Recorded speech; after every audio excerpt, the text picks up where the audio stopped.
Welcome to Horror Echo. Hello, everyone. I'm here to help you unwind and drift off to sleep. But before you do, don't forget to like this video and subscribe to the channel. Also, let me know in the comments where you're from and what time it is where you're watching. Now, get comfortable, relax, and let me take you on a journey into the unknown. Story 1: The Vanishing Campground. It was supposed to be a relaxing weekend getaway.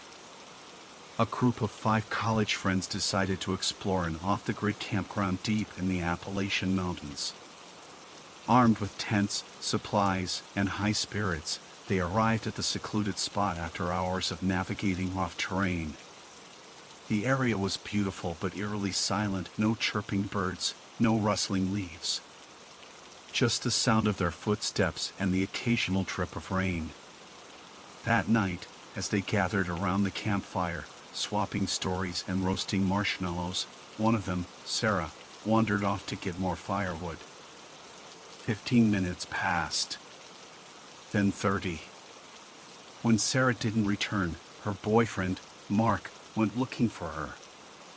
He came back pale and shaking, muttering that he'd found nothing but her flashlight lying in the dirt, still on.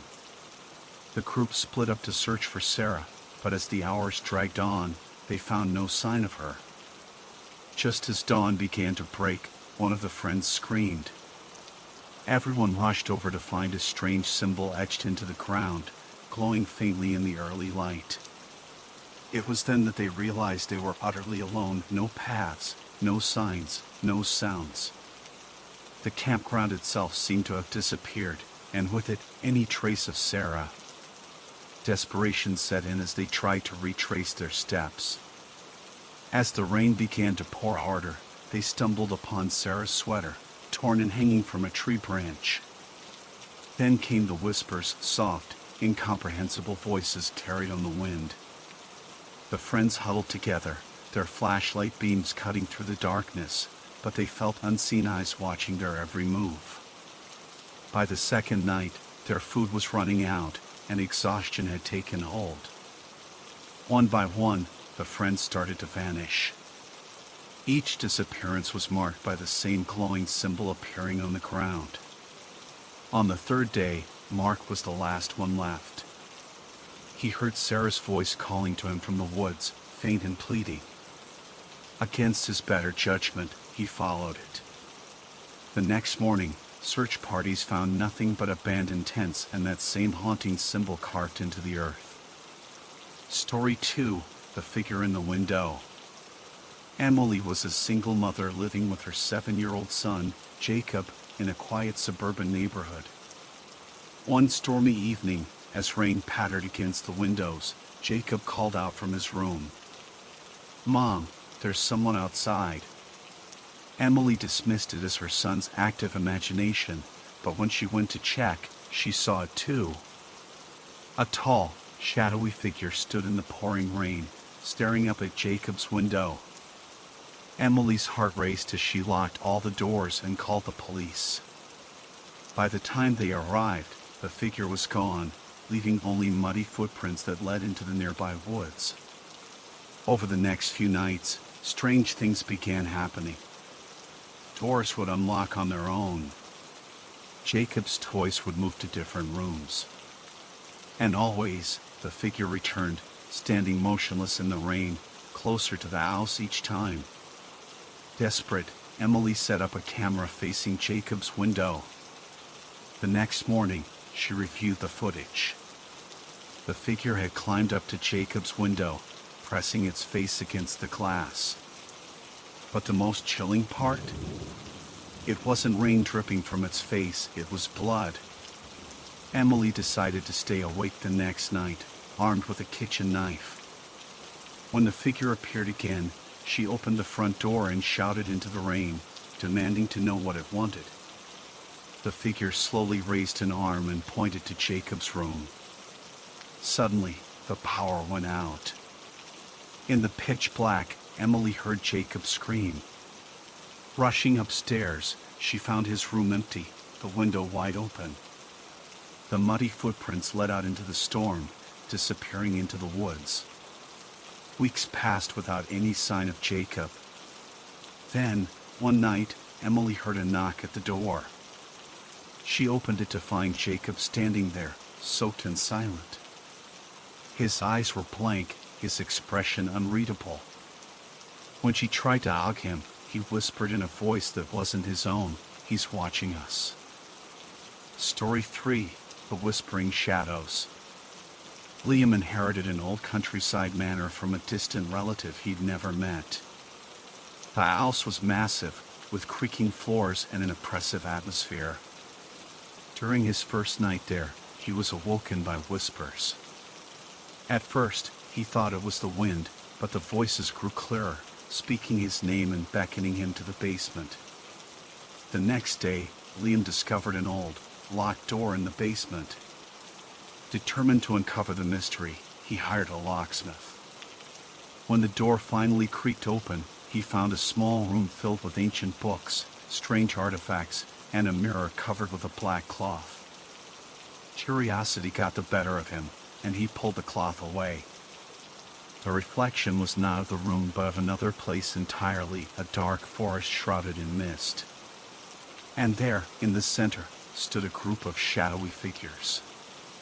They turned to face him, their glowing eyes piercing through the mirror. From that moment on, Liam could hear their whispers every night, growing louder and more insistent. "Join us," they said. "You belong here." The final straw came when he saw his reflection in the mirror, his face, but with their glowing eyes staring back. One stormy night, unable to resist any longer, Liam stepped through the mirror. He found himself in the forest, surrounded by the shadowy figures. They circled him, chanting in a language he couldn't understand. When he tried to run, he realized there was no way back. The mirror was gone, and the whispers had become deafening. Now, the manor stands empty, but locals say they can see faint lights flickering in the basement at night. Some claim to hear Liam's voice, begging for help, while others swear they've seen his reflection staring back at them from the windows. Story 4. The Lost Commuter. Megan's commute home from work took a strange turn one rainy evening. Her usual train was delayed, so she boarded an unfamiliar line. The carriage was nearly empty, except for a man sitting at the far end, reading a newspaper. The train rumbled through dark tunnels, and Megan soon realized she didn't recognize any of the stops. When she approached the man to ask for help, he lowered the newspaper, revealing hollow, empty sockets where his eyes should have been. Megan stumbled back in horror, and the train screeched to a halt. The lights flickered, and when they stabilized, the man was gone. Panicked, Megan tried to exit the train, but the doors wouldn't budge. The train began moving again, faster this time, hurtling into complete darkness. The intercom crackled to life, and a distorted voice whispered, "You've taken the wrong train. Now you'll never leave." Megan woke up hours later on a bench at her usual station, drenched from the rain. But her phone's clock showed a date 3 days later than when she'd boarded the train. As she tried to piece together what had happened, she noticed something strange. Her reflection in a nearby puddle didn't move as she did. Instead, it stared back at her, smiling. Story 4. The Lost Commuter. Megan's commute home from work took a strange turn one rainy evening. Her usual train was delayed, so she boarded an unfamiliar line. The carriage was nearly empty, except for a man sitting at the far end, reading a newspaper. The train rumbled through dark tunnels, and Megan soon realized she didn't recognize any of the stops. When she approached the man to ask for help, he lowered the newspaper, revealing hollow, empty sockets where his eyes should have been. Megan stumbled back in horror, and the train screeched to a halt. The lights flickered, and when they stabilized, the man was gone. Panicked, Megan tried to exit the train, but the doors wouldn't budge. The train began moving again, faster this time, hurtling into complete darkness. The intercom crackled to life, and a distorted voice whispered, "You've taken the wrong train. Now you'll never leave." Megan woke up hours later on a bench at her usual station, drenched from the rain. But her phone's clock showed a date 3 days later than when she boarded the train. As she tried to piece together what had happened, she noticed something strange. Her reflection in a nearby puddle didn't move as she did. Instead, it stared back at her, smiling. Megan felt a chill run down her spine. The feeling that something strange was still happening was still there. The subway, which was still empty, smelled strangely, a mixture of metal and rot. She hurried out of the station, but at the exit she was stopped by a conductor she hadn't noticed before. "Traveling late at night," he said with a ghostly smile. "Are you sure you're still on your way?" Megan didn't answer. She just quickly walked past. But after a few steps, she realized that her legs refused to move. It seemed as if invisible threads were holding her in place. The conductor was approaching, and with each step his face became less human. His eyes began to shine with the same empty light she had seen in the man on the train. "You're here," he whispered. "Time to go back." Megan broke free and ran to the nearest exit. She ran outside, but the city was different. The streets were completely empty, the streetlights casting an unnatural blue light. The shadows from every object moved as if they had a life of their own. Megan realized that this was not her city, not even her reality. She pulled out her phone and tried to call her friends, but the screen showed only one phrase: "Return to the train." She screamed in despair, but her scream dissolved into silence. The train appeared again in the distance. It moved without a sound, the light from its headlights looking like fog. "This is the last train home." The same voice came from the subway, now from each side. Megan had no choice. She stepped onto the platform, and the doors opened by themselves. But this time the car was full of passengers, all with empty eyes. They stared straight at her as the train headed off into the darkness. Later that evening, police found her belongings at a tube station, but there was no sign of Megan. However, passengers traveling late at night now tell of a girl standing at the end of the train, crying and repeating, "Don't get on this train." Megan clutched her phone tightly as she sat on the bench, staring at her reflection in the puddle. It still didn't move when she did, and that eerie, unnatural smile lingered on its face.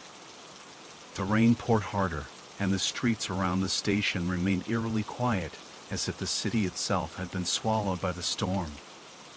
Desperate for answers, Megan stood up and scanned her surroundings.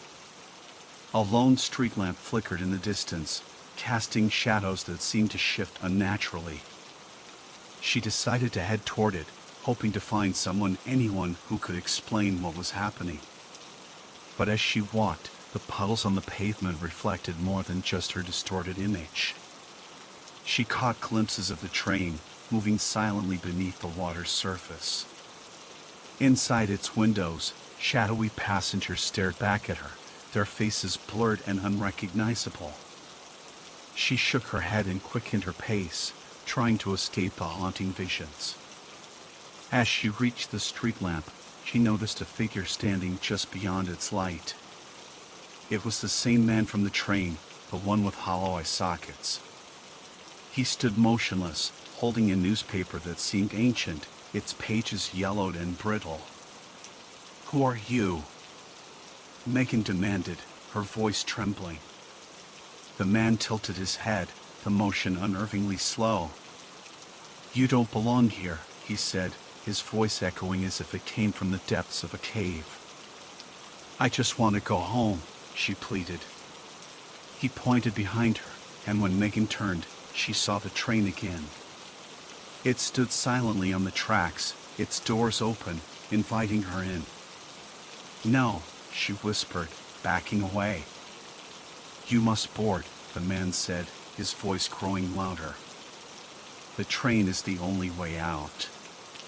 Megan shook her head. "I'm not going back on that thing." The man sighed, lowering the newspaper. For the first time, Megan saw his face clearly, or rather, the void where his face should have been. It was as though his features had been erased, leaving only a blank canvas of skin. Before she could react, the ground beneath her began to rumble. The street lamp flickered violently and then shattered, plunging her into darkness. When the light returned, she found herself standing on the train platform once more. The train's doors were still open, but now there were passengers inside. They sat perfectly still, their heads turned toward her. Their eyes glowed faintly, and their mouths moved in silent whispers. Megan's legs felt like lead as she tried to turn and run, but her body refused to obey. The whispers grew louder, forming words she couldn't quite understand. A hand touched her shoulder, and she spun around to see the owl-eyed man standing inches away. "You've already boarded," he said. "You just don't remember." Megan looked down and realized she was no longer on the platform but inside the train. The doors slid shut with a loud hiss, and the carriage jolted forward, plunging into the darkness of the tunnel. The train moved faster than any she'd ever been on, the lights flickering overhead. Megan stumbled to a seat, gripping the pole for balance. The other passengers turned to face her, their glowing eyes unblinking. "What do you want from me?" she shouted, her voice echoing through the carriage. "You are between," they whispered in unison, their voices overlapping in a haunting melody. "Between what?" she demanded. "Life and death. Home and nowhere.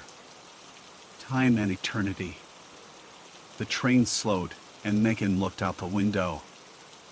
The landscape outside was unrecognizable, a vast, empty expanse of gray mist. Shapes moved within the fog, indistinct and menacing. The train stopped, and the doors opened to reveal nothing but the swirling mist. One of the passengers stood and stepped off the train, disappearing into the void. Megan felt an inexplicable urge to follow but resisted, gripping the seat tightly. The train began to move again, and the whispers returned, louder this time. "You must choose," they said. "Stay with us or step into the mist." "I don't want either," Megan cried. "I just want to go home."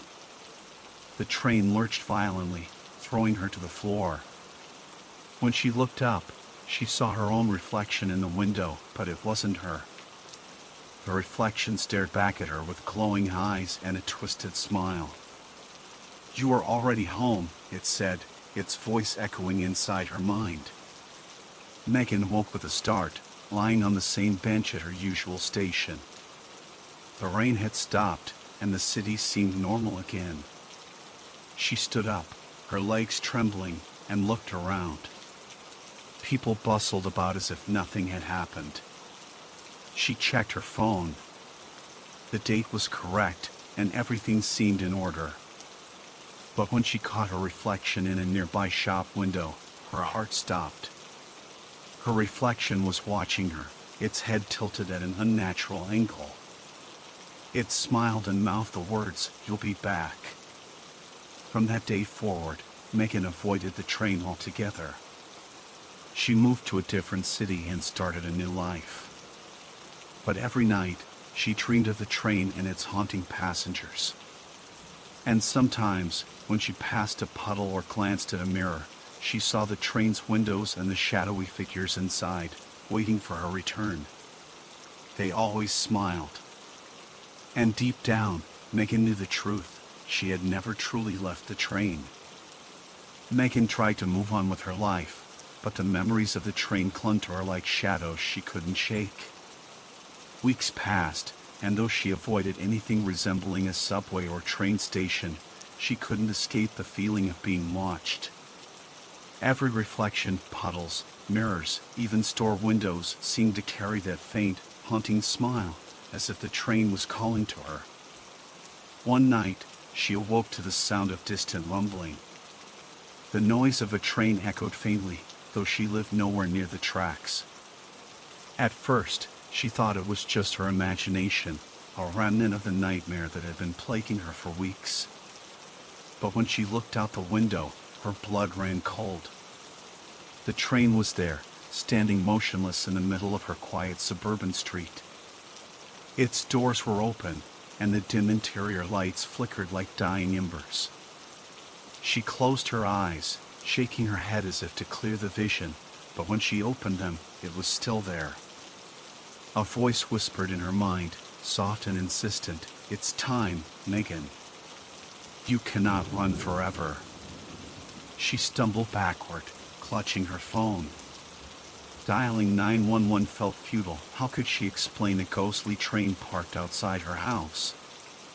Instead, she locked her doors, pulled the curtains closed, and turned on every light in the house.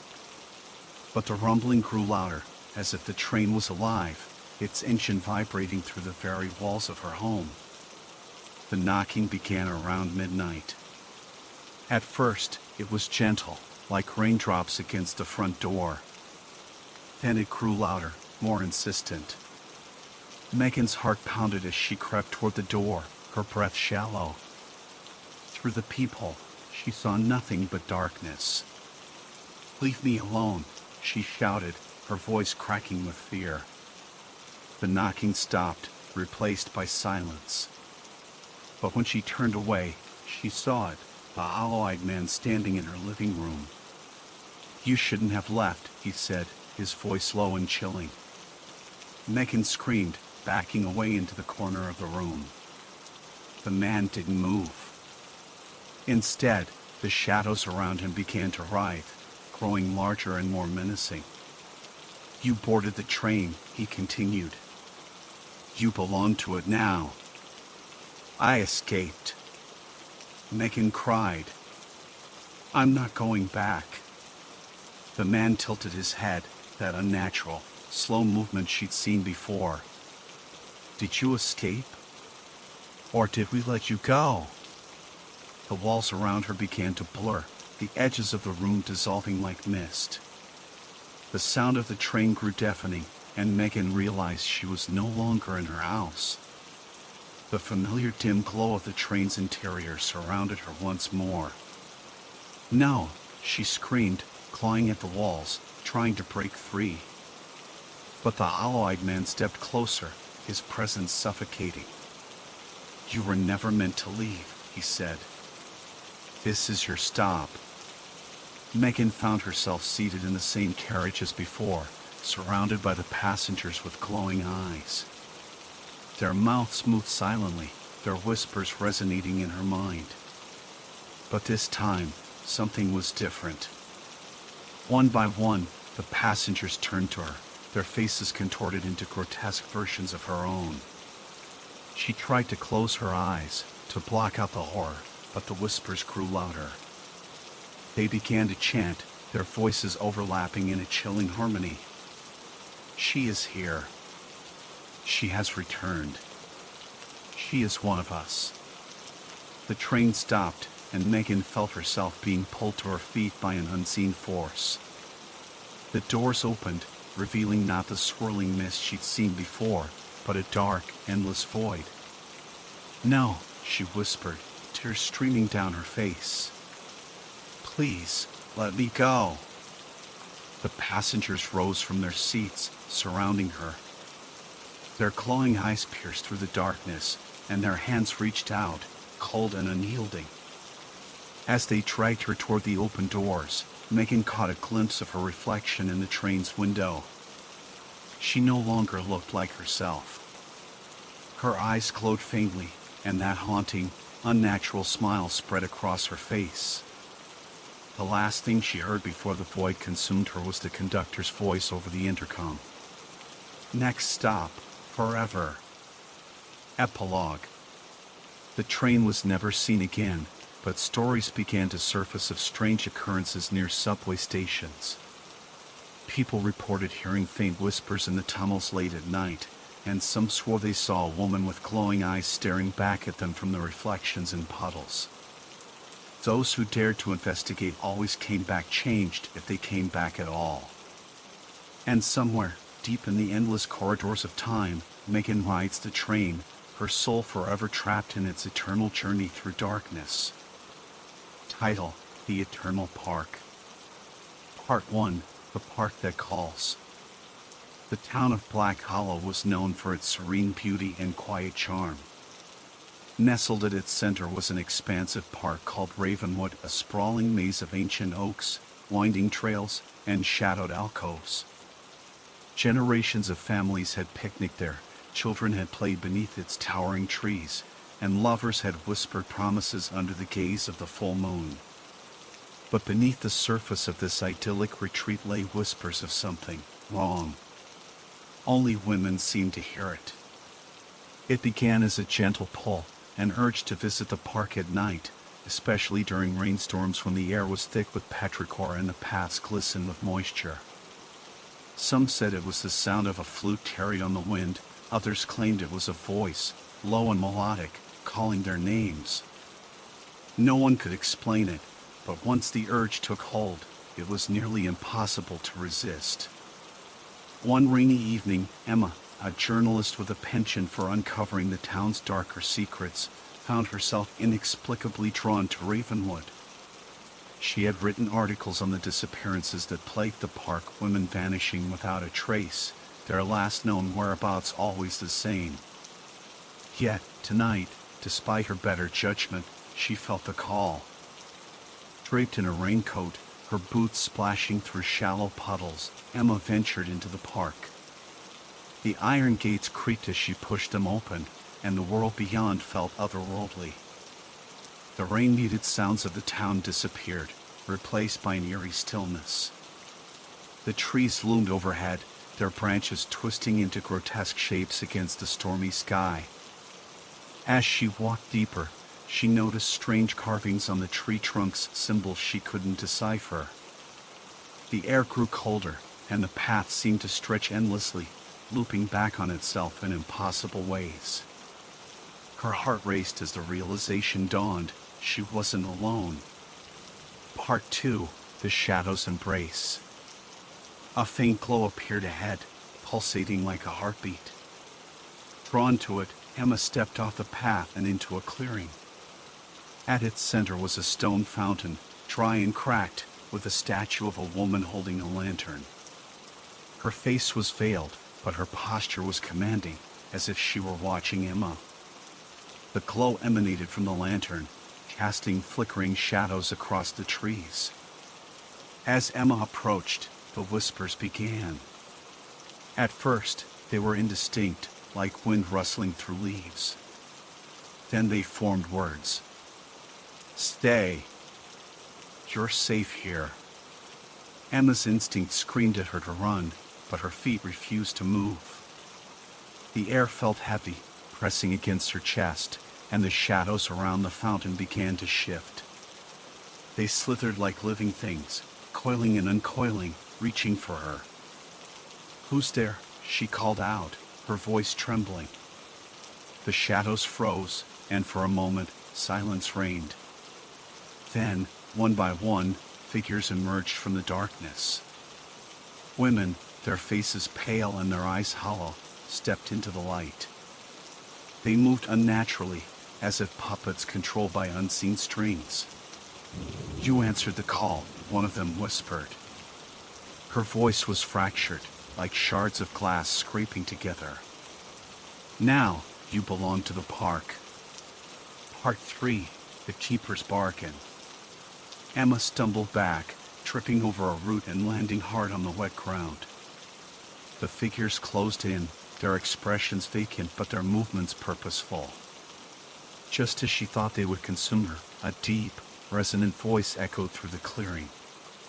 "Enough!" The women froze, their heads snapping toward the source of the voice.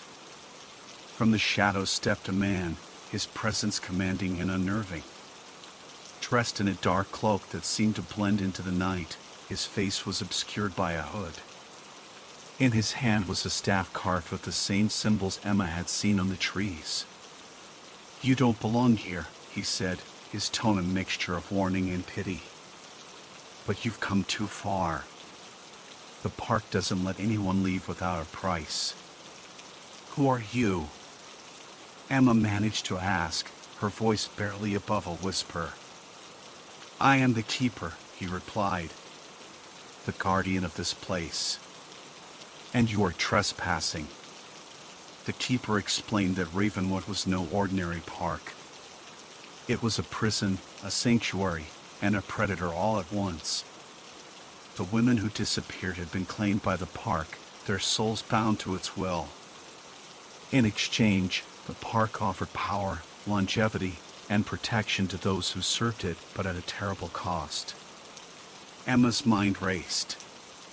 She needed to escape, but the keeper's words hung heavy in the air. "What price?" she asked, dreading the answer. He smiled faintly, a sad and knowing expression. "Your freedom or someone else's." Part 4. The Labyrinth of Choices. The keeper led Emma deeper into the park, where the trails twisted into a labyrinth of mist and shadows.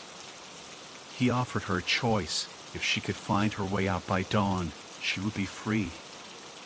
But if she failed, she would join the others, becoming one of the park's eternal watchers. The labyrinth was a nightmare. The path shifted beneath her feet, and every turn brought her back to the fountain. The whispers grew louder, mocking her, tempting her to surrender. Time seemed meaningless, the sky remained dark, and the rain fell without end. At one point, Emma stumbled upon a clearing where a woman sat on a stone bench, her face buried in her hands. "Help me," the woman pleaded, looking up with tear-streaked cheeks. "I can't find my way out." Emma hesitated. Was this another trick? But the woman's desperation mirrored her own, and she couldn't ignore it. Together, they navigated the maze, their hope flickering like the faint glow of the lantern statue. But as dawn approached, the woman's demeanor changed. She began to lag behind, her movements jerky and unnatural. When Emma turned to check on her, she found herself staring into the hollow eyes of one of the watchers. "You can't leave," the woman said, her voice an eerie echo of the keeper's. "No one leaves." Part 5. The Final Decision. Emma reached the edge of the labyrinth, where the gates of the park loomed in the distance. The keeper stood before them, his staff glowing faintly. "You've done well," he said. "But the park doesn't release its hold so easily. One final choice remains." He gestured to the woman who had accompanied Emma. "Leave her behind, and you may go free. Take her with you, and you will both belong to the park forever." Emma's heart ached. The woman had helped her, even if she was part of the park's twisted game. Could she abandon her? Could she live with that guilt? As the first rays of sunlight pierced the dark clouds, Emma made her decision. Conclusion. The gates of Ravenwood creaked open, and Emma stepped through, the rain washing away the dirt and tears on her face. She didn't look back, not even when she heard the woman's screams echoing behind her. But freedom came at a cost. The park's mark remained on her, a faint, glowing symbol etched into her skin. And every time it rained, she felt the call again, a reminder that Ravenwood never truly lets anyone go. Abandoned hotel horror story. The icy wind howled through the rugged mountain pass, carrying whispers of old tales and warnings unheeded. Nestled in a secluded hollow, shrouded by towering pines, stood the Crimson Summit Hotel. Once a luxurious retreat for the elite, its grandeur now lay in ruins, veiled by decades of abandonment. For those who dared venture near, its darkened windows seemed to stare like hollow eyes, and its crumbling facade spoke of secrets too sinister to share. A group of 6 friends, bound by their shared love of adventure and an unquenchable thirst for the unknown, had set their sights on the hotel for their latest escapade. The idea had been Jack's, a thrill-seeker with a penchant for the paranormal. Joining him were Emily, his pragmatic girlfriend, Marcus, the skeptical yet loyal friend, Sarah, a history enthusiast who had unearthed the hotel's sordid past, and the inseparable duo of Chloe and Ben, whose light-hearted banter often diffused tension. The journey to the hotel had been treacherous, the winding road slick with ice and flanked by sheer drops. By the time they arrived, twilight had descended, casting long shadows across the snow-laden landscape. Armed with flashlights, a map, and camping gear, they stood before the massive oak doors, their ornate carvings worn by time. "Well," Jack said, a mischievous grin spreading across his face, "let's see if the stories are true." As they crossed the threshold, an unnatural chill enveloped them, far colder than the biting mountain air outside. The grand lobby unfolded before them, its once polished floors now blanketed in dust and debris. A massive chandelier hung precariously from the ceiling, its crystals catching the dim light of their flashlights and casting eerie patterns on the walls. "This place is incredible," Sarah whispered, her voice tinged with awe. "It's like stepping into another world." Marcus snorted. Another world of tetanus and bad decisions. Ignoring his remark, Sarah began to recount the hotel's history. Built in the early 1900s, the Crimson Summit Hotel had been a haven for the wealthy, offering unparalleled luxury and privacy. But its reputation had been marred by a series of unexplained disappearances and tragic accidents. By the 1950s, rumors of hauntings had driven guests away, and the hotel was abandoned. Their exploration began in earnest. The group split into pairs, agreeing to regroup in the lobby within an hour. Jack and Emily ventured toward the east wing, their footsteps echoing in the empty halls. Chloe and Ben headed to the kitchens, their laughter masking their unease. Sarah and Marcus took the grand staircase, ascending to the upper floors where the suites had once hosted the rich and famous. It wasn't long before the unease began to seep in. Emily noticed how the air grew heavier with each step, the oppressive silence broken only by the creak of floorboards. Jack's flashlight flickered, casting fleeting shadows that seemed to dance at the edge of their vision. "Did you hear that?" Emily asked, clutching Jack's arm. A faint whisper had drifted past, so soft it could have been imagined. Jack nodded, his playful bravado replaced by a seriousness Emily rarely saw. "Stay close." Meanwhile, Sarah and Marcus explored the upper suites. The rooms were a stark contrast to their former glory, their once lavish decor now faded and decayed. A faint, sweet smell lingered in the air, oddly out of place. "This room belonged to a woman named Lila Thorne," Sarah said, reading from a journal she had brought. "She was one of the last guests here. Disappeared without a trace." Marcus shivered. "Great bedtime story. Let's keep moving." In the kitchens, Chloe and Ben discovered an old dumbwaiter, its pulley system rusted and frayed. As they examined it, a sudden clatter echoed from the pantry. Startled, they shone their flashlights toward the sound, revealing nothing but empty shelves. "Probably a raccoon," Ben said, though his voice betrayed his unease. "Raccoons don't live this high up," Chloe replied, her grip tightening on his arm. The hour passed slowly, and when the group reconvened in the lobby, their faces reflected a shared unease. They decided to set up camp there, the open space providing a semblance of security.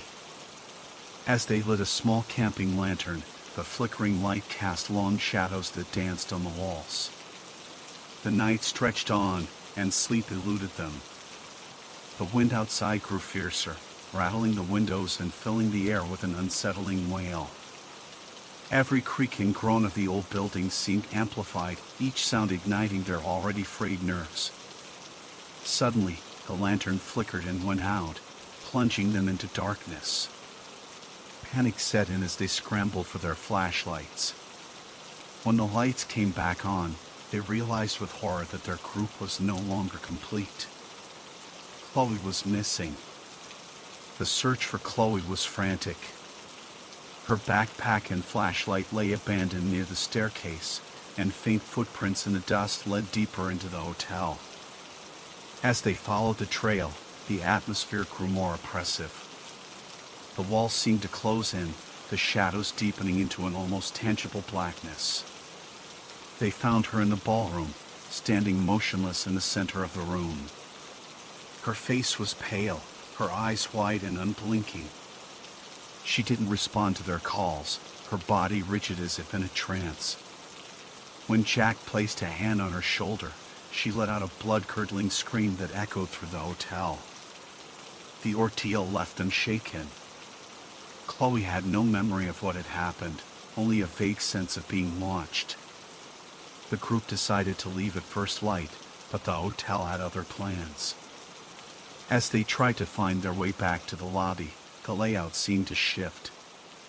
Hallways stretched endlessly, doors led to places they hadn't seen before, and the very architecture of the hotel became a labyrinth. The night wore on, filled with whispers, fleeting shadows, and the ever-present feeling of being hunted. One by one, the friends began to unravel, their bonds tested by fear and paranoia. The hotel seemed to feed on their despair, its walls pulsating with a malevolent energy. As dawn approached, they stumbled upon a hidden room filled with photographs and journals belonging to the hotel's guests. The final entries all spoke of the same thing, a shadowy figure that appeared in their dreams, beckoning them deeper into the hotel. The group realized the truth too late. The Crimson Summit Hotel was not just a building, it was alive, a malevolent entity that lured its prey and fed on their souls. Their final moments were a blur of terror, their screams swallowed by the darkness. When rescuers arrived weeks later, they found no trace of the group, only their abandoned gear and a chilling message scrawled on the wall: "The summit takes what it's owed." And so the Crimson Summit Hotel remained, its legend growing with each passing year, waiting patiently for its next visitors. Title: The Whispering Library. Part 1: The Library's Lore. Nestled on the edge of the sleepy town of Ashbourne was an imposing library no one seemed to talk about. Built centuries ago by the enigmatic Elias Greaves, the Crease Library was rumored to house rare books and lost manuscripts, treasures for any curious mind. Yet, it was perpetually empty. The townsfolk avoided it, dismissing it as unremarkable, a forgotten relic of the past. However, newcomers like Anna rarely heard the whispered warnings. Anna had just moved to Ashbourne, drawn by its quaint charm and affordable rent. A freelance writer, she spent her days hunting inspiration and her nights weaving stories. When she learned about the library, her curiosity ignited. Why would a town ignore such a treasure trove of knowledge? On a dreary, rain-soaked afternoon, Anna's curiosity won. She grabbed her notebook, umbrella, and courage, setting off toward the towering structure at the edge of town. The library's doors groaned as they opened, revealing an expanse of dimly lit shelves stretching into shadowy corners. Dust motes danced in the air, illuminated by pale streaks of light filtering through stained glass windows. A strange silence enveloped her, so profound it felt as though the building itself was holding its breath. Behind the desk sat an elderly man with piercing eyes and a face carved by age. His voice, when he spoke, was barely above a whisper. "Welcome to Crease Library. Take care, not everything is meant to be read." Ignoring his cryptic warning, Anna wandered deeper into the labyrinth of bookshelves. The air grew colder the farther she went, and the muffled sound of raindrops outside seemed to fade. Then she saw it, a single, worn book resting on a pedestal in a small alcove. Its title, The Eternal Whisper, was embossed in gold letters. The book seemed to hum faintly, as though alive. Against her better judgment, she opened it. Part 2, The Whispering Words. The moment Anna's fingers touched the pages, a chill ran down her spine. The text was written in an ancient script, yet she understood it as if the words whispered directly into her mind. Stories of strange rituals, lost souls, and a shadowy figure known only as the archivist filled the pages. The more she read, the heavier her head felt, as though the words were draining her. Anna snapped the book shut, and the whispering stopped. A sudden crash echoed behind her. She spun around, heart pounding, but saw nothing, only rows of bookshelves stretching endlessly. She decided it was time to leave, but when she turned back, the pedestal was gone. The path she had taken now led to an unfamiliar corridor. "It's a trick of the mind," she whispered, trying to steady herself. But deep down, she knew the library was alive, shifting and twisting like a living maze. She heard it then, a faint, melodic whisper, calling her name. The sound grew louder as she walked, guiding her through winding passages and staircases that hadn't been there moments ago. Each turn revealed unsettling sights, books bleeding ink, shadows flitting between shelves, and ghostly faces staring at her from the stained glass windows. Part 3, The Archivist Appears. Anna found herself in a grand hall with a vaulted ceiling painted in scenes of cosmic chaos. At its center was a massive desk piled with ancient tomes and glowing artifacts. Behind it stood a figure cloaked in black, its face obscured by a hood. The air around it shimmered, distorting reality like a mirage. "You have read the book," the figure intoned, its voice resonating like 1,000 whispers at once. "You cannot leave." "Who are you?" Anna demanded, though her voice trembled. "I am the archivist, keeper of forbidden knowledge. By opening the book, you have bound yourself to this place. There is no escape." Desperation gripped her. "I didn't know. Please, let me go." The archivist extended a hand, its long, shadowy fingers curling toward her. "There is a way," it said. "Retrieve the missing page, and you may earn your freedom. But beware, the library does not give up its secrets lightly." Part 4, The Hunt for the Page. Armed with a lantern and a sense of dread, Anna ventured deeper into the library. The archivist's words echoed in her mind, "The page lies where the forgotten gather." She interpreted it as a clue and headed toward the basement, where the oldest and most neglected parts of the library were said to be. The descent was harrowing. The stairs seemed endless, and the walls closed in the farther she went. The air grew stale, carrying the scent of mildew and decay. At last, she reached a vast, cavernous space filled with toppled shelves and crumbling books. As she searched, the whispers returned, louder and more insistent. They seemed to come from every direction, a cacophony of voices urging her forward. Then she saw it, a single, glowing page wedged in the spine of a decrepit book.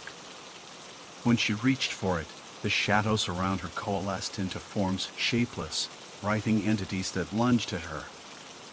Clutching the page, she fled, the shadows giving chase. Her lantern flickered and died, leaving her in total darkness. But the page emitted a faint light, guiding her back toward the surface. Part 5, The Price of Freedom. Anna burst into the grand hall, the shadows close behind. The archivist stood waiting, its hands outstretched. She placed the page into its grasp, and the entities halted, dissolving into nothingness. "You have done well," the archivist said. "But knowledge always demands a price." Before Anna could react, The page flew open, and a stream of light shot into her chest. Pain racked her body as visions of the library's dark history flooded her mind. When it was over, she collapsed, gasping for air. "You are free to leave," the archivist said, "but the library will always call you back. You are its guardian now." Epilogue. Anna stumbled out of the library into the rain-soaked streets of Ashbourne.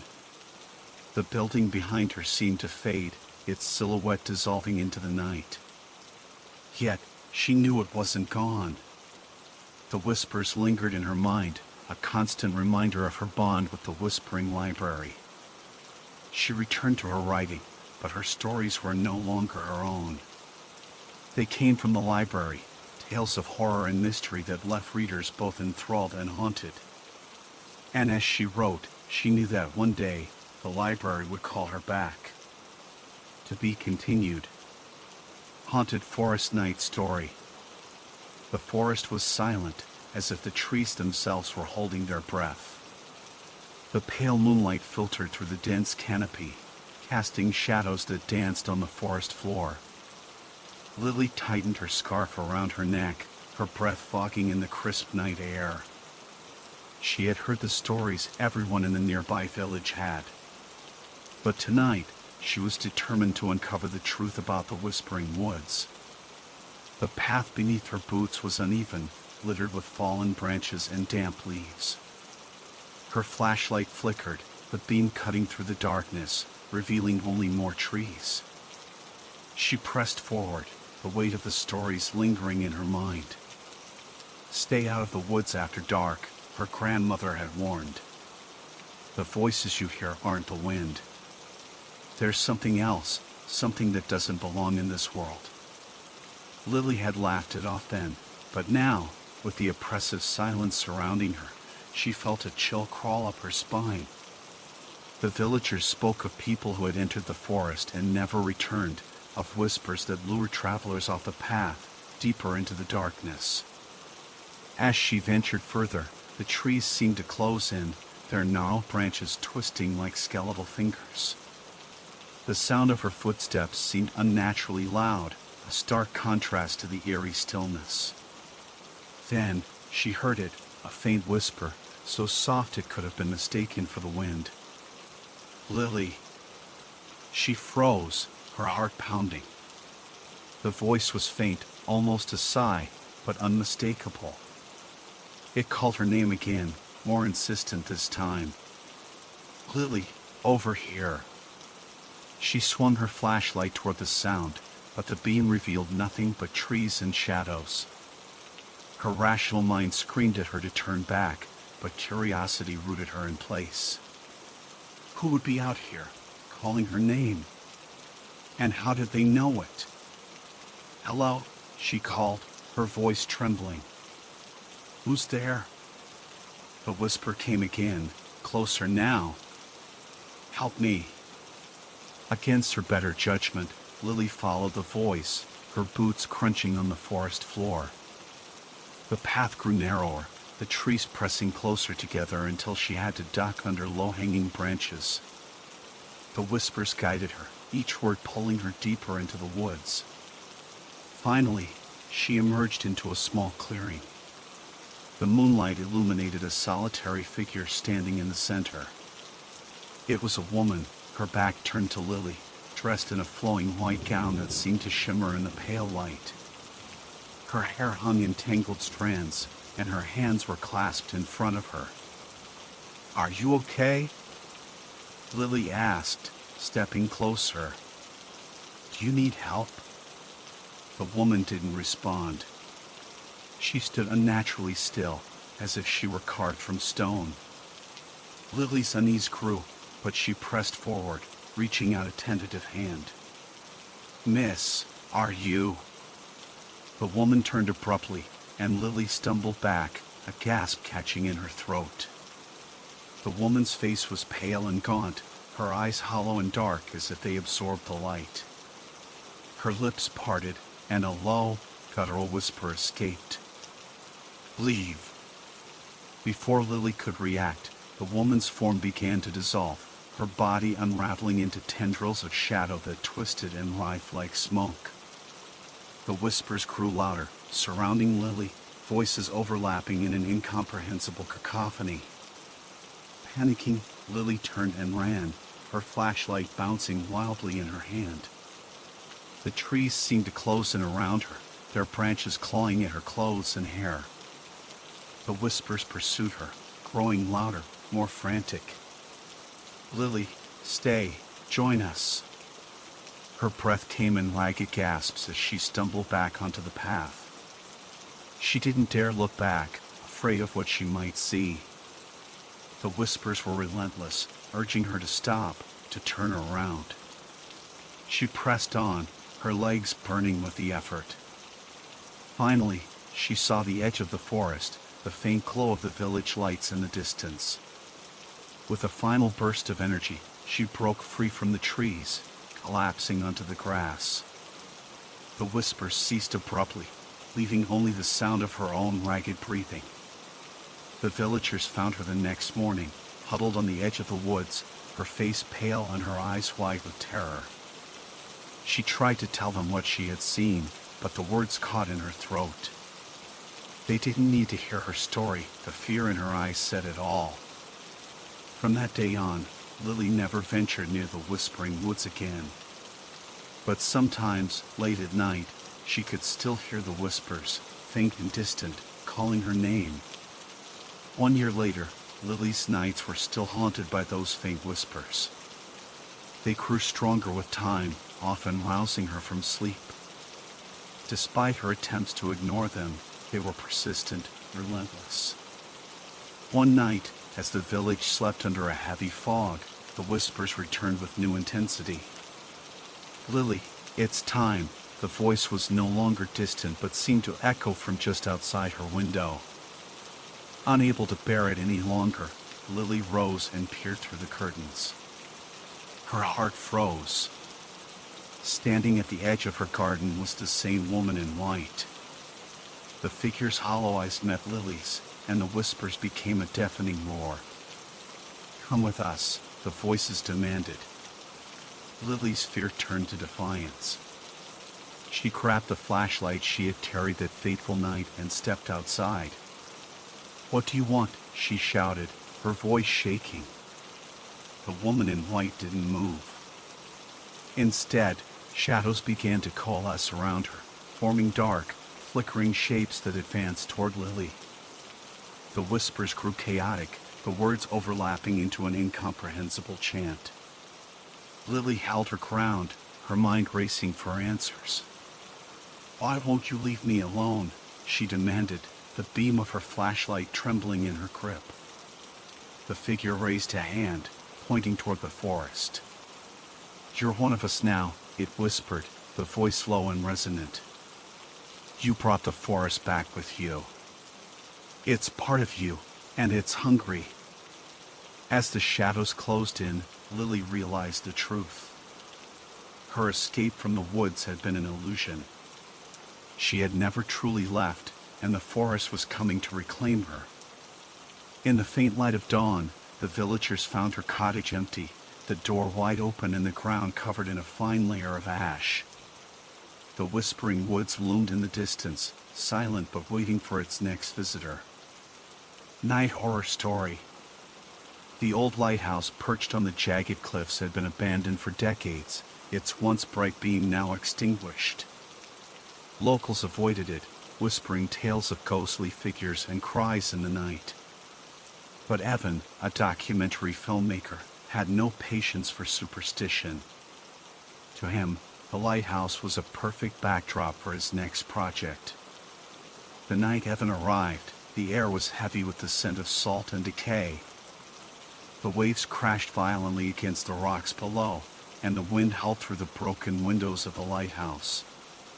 With his camera and flashlight in hand, he pushed open the rusted door, stepping into the cold, damp interior. The spiral staircase loomed before him, winding upward into darkness. Each step groaned under his weight, the sound echoing through the tower. As he climbed, his flashlight flickered, casting fleeting shadows on the cracked walls. He paused to adjust it, muttering about cheap batteries. Then he heard it, a faint whisper.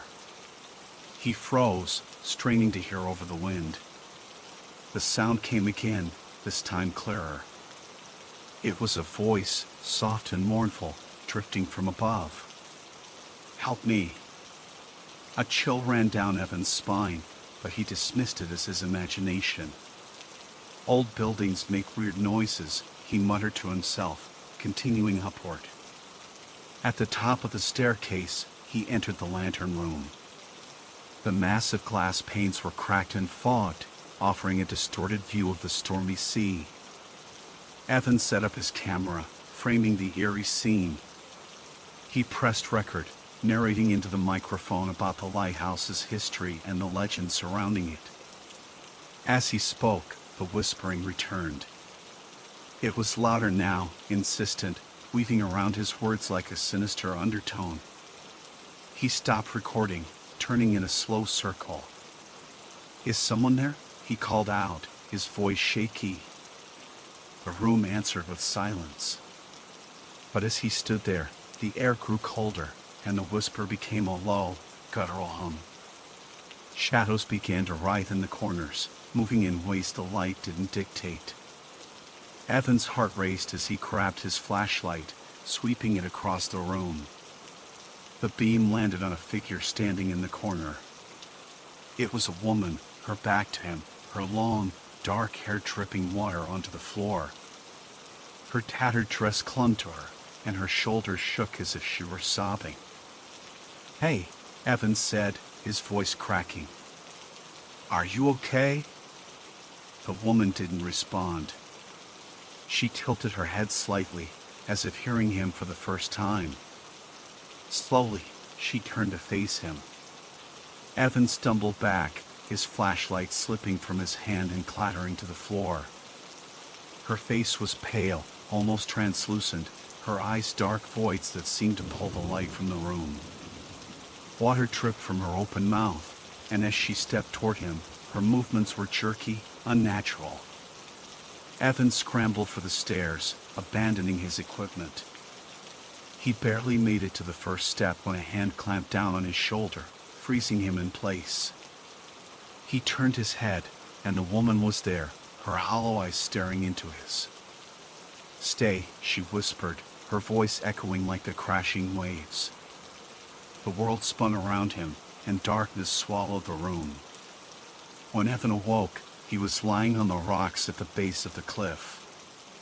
His camera was gone, his flashlight shattered beside him. The lighthouse stood above, its beam cutting through the night as if it had never gone dark. Weeks later, hikers found his footage washed ashore. The final frame showed Evan's terrified face, and behind him, the woman's shadow stretching impossibly tall, reaching for him. Thank you for listening to today's story. Don't forget to like, comment, and subscribe to Horror Echo. Let us know if you've ever had a similar experience. We'd love to hear your story. Sweet dreams, if you can sleep.